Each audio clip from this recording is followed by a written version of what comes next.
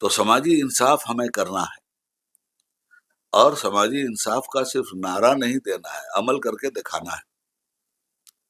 تو آئیے سب سے پہلے تاریخ کے آئینے میں یہ دیکھا جائے کہ سماجی انصاف کا نعرہ کس نے کب لگایا۔ تو کچھ لوگ سماجی انصاف کا نعرہ لگا رہے ہیں پڑھنے لکھنے کے بعد،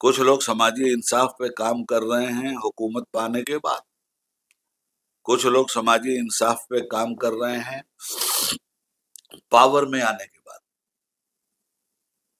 مگر ایسی شخصیت کیا آج تک سماجی انصاف کے لیے تلاش کی گئی جو یتیم تھی، جو ایک دائی کی گود میں پل رہی تھی، اور دودھ پینے کے زمانے میں جو شخصیت سماجی انصاف کی بنیاد اپنی دائی کی گود میں کر رہی تھی؟ سبحان ایسی شخصیت کیا ہمارے تاریخ دان لوگوں نے تلاش کیا؟ نہیں تو ایک کانگریس کے ایم پی تھے مسٹر ہنومن تھپا، جی بنگلور کے، کھڑے ہو گئے، بولے اعظمی صاحب بتائیے وہ کون تھا؟ میں نے کہا بیٹھے بتاتا ہوں۔ میں نے کہا وہ حضرت محمد صلی اللہ علیہ وسلم تھے۔